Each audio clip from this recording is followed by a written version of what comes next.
औज़ुबिल्लाहिमिनश्शैतानिर्रजीम बिस्मिल्लाहिर्रहमानिर्रहीम।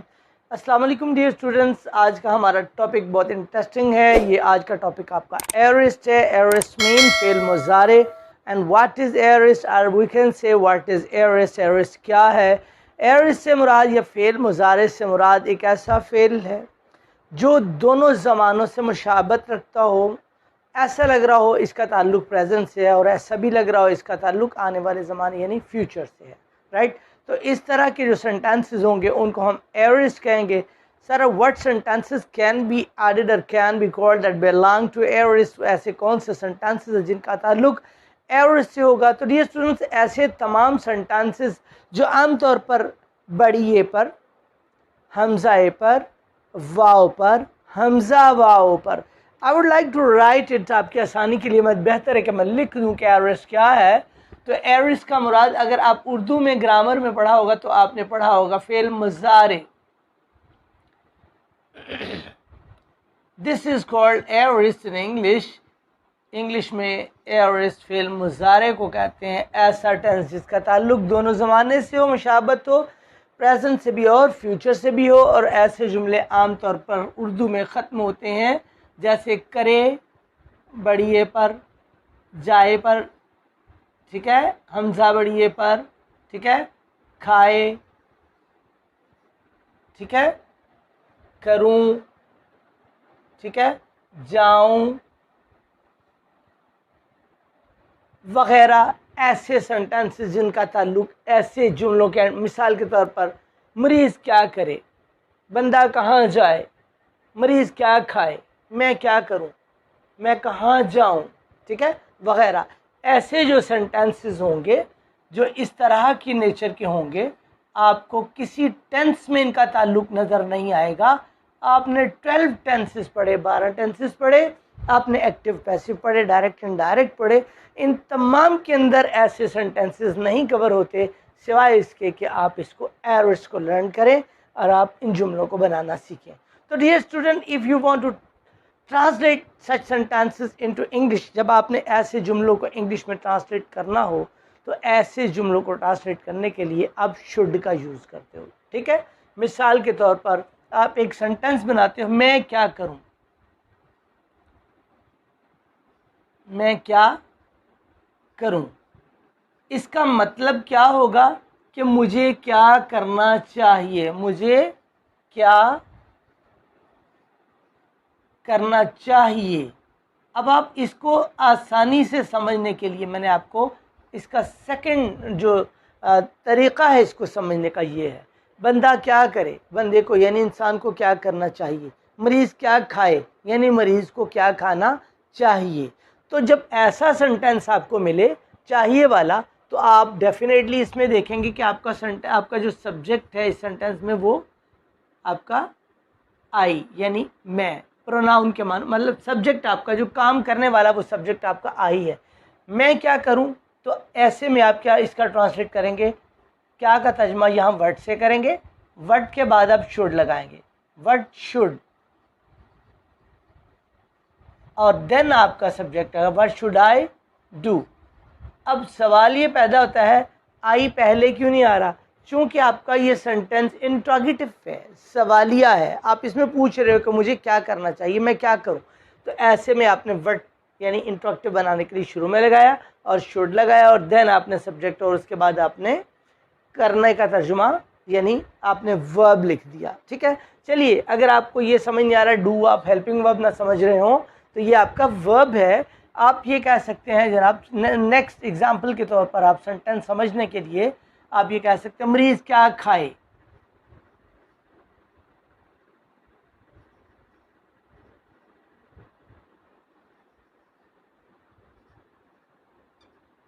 ओके, मरीज़ क्या खाए, मैं क्या करूं, इंट्रोगेटिव है। तो मरीज़ क्या करे, मरीज़ इसमें आपका सब्जेक्ट है, ठीक है। तो आप कह रहे क्या खाए, अब आपने क्या का तर्जुमा वर्ड से किया, वर्ड के बाद आपने शुड लगाया, और शुड के बाद डेफिनेटली आप सब्जेक्ट लगाएंगे। सब्जेक्ट आपका मरीज है, पेशेंट है, okay. What should the patient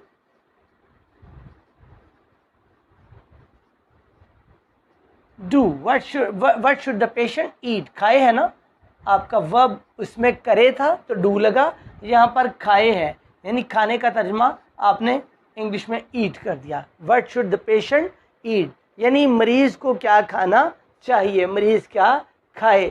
ठीक है, मैं कहाँ चला जाऊँ, आप ऐसी बातें कर रहे हो तो ऐसे सेंटेंसेस आपकी ज़ुबान पे आते हैं जब आपको कुछ समझ नहीं आ रही होती, तो ऐसे जुमले का ताल्लुक भी एवरेज से होगा। मैं कहाँ चला जाऊँ या हम किधर जाएं, हम किधर, किधर का मतलब भी डेफिनेटली आपको उर्दू में मालूम होगा कि हम कहाँ जाएं।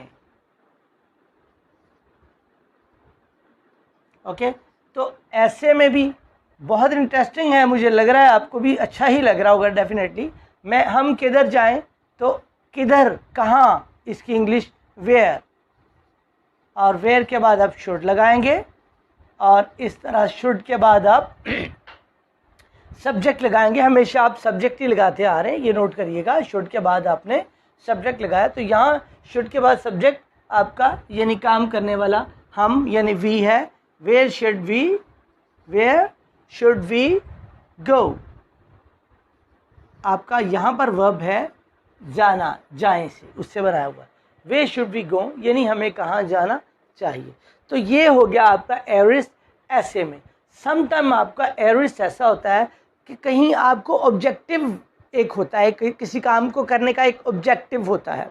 ठीक है, तो आप ऐसे सेंटेंसेस को बनाने के लिए जब आपका एक ऑब्जेक्टिव हो,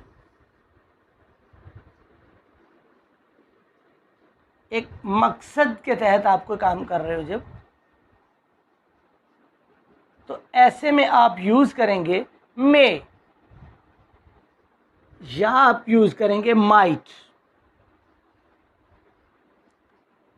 या आप यूज करेंगे मे, या आप यूज करेंगे माइट। अब आप कहते हो कैसा सेंटेंस है इसमें जनाब, आप कहते हो कि वो मेहनत करता है ताकि काम, यानी उसकी मेहनत के पीछे एक मकसद है, वो मेहनत करता है। क्यों करता है, उसका मकसद क्या है, ऑब्जेक्टिव क्या है, डेफिनेटली इसलिए ताकि कामयाब हो जाए, ताकि कामयाब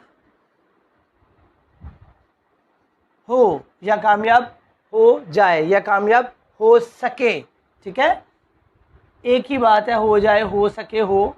ठीक है, तो आप कह रहे हो वो मेहनत करता है, ये आपका पोर्शन प्रेजेंट इंडेफिनिट है, डेफिनेटली। तो सब्जेक्ट के बाद आपने फर्स्ट फॉर्म ऑफ वर्ब लगानी, ही वर्क्स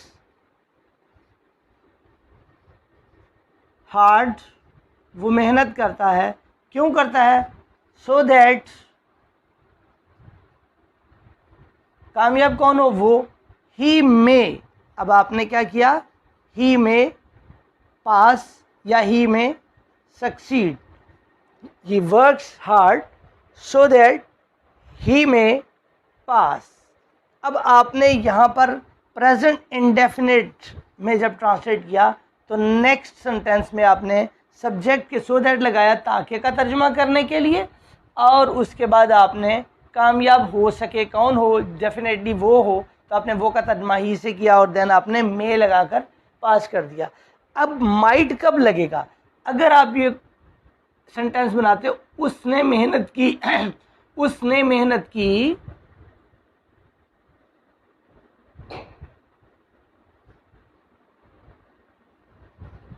ताकि कामयाब हो सके, उसने मेहनत की ताकि कामयाब हो सके। अब ये की जो है जनाब, ये आपका पास्ट का है, और ये वाला जो था ये आपका प्रेजेंट का था। तो हमेशा ये रूल है, जब मैंने आपको कंडीशनल सेंटेंसेस करवाए थे उसमें एक बात क्लियर की थी कि अगर आपका प्रिंसिपल क्लास पास्ट में होगा तो सबऑर्डिनेट क्लास जो है उसको नेक्स्ट पास्ट में आप कर देंगे। तो यहाँ उसने मेहनत की, he worked hard, he worked hard ये पहले ही वर्क्स हार्ड, वो मेहनत करता है। अब उसको नेक्स्ट आपने पास्ट में बना दिया ना, पास्ट टेंस में तर्जुमा करने के लिए second form, he worked hard so that he, अब यहाँ पर मे लगना था तो हमने क्या लगा दिया, ही माइट, मे को क्या कर देंगे, माइट, ही माइट पास। अब यहाँ पर मे की जगह माइट लग गया, क्योंकि आपका ये जो प्रिंसिपल क्लास था ये पास्ट था, तो नेक्स्ट जो सेंटेंस था आपने उसको नेक्स्ट पास्ट में करने के लिए उसके हेल्पिंग वर्ब को मे की सेकंड फॉर्म माइट के साथ ट्रांसलेट आपने कर दिया, राइट। बाज़-औक़ात में ऐसी सूरत में भी लगता है जब किसी काम को करने का एक पॉसिबिलिटी हो, अगर किसी काम को करने की पॉसिबिलिटी है, इम्कान है, तो ऐसी सूरत में भी आप क्या लगाएंगे जनाब, आप मे लगाएंगे। मसलन आप कहते हो सकता है आज बारिश हो, इम्कान है, हो सकता है आज बारिश हो, या आज बारिश हो सकती है वगैरह।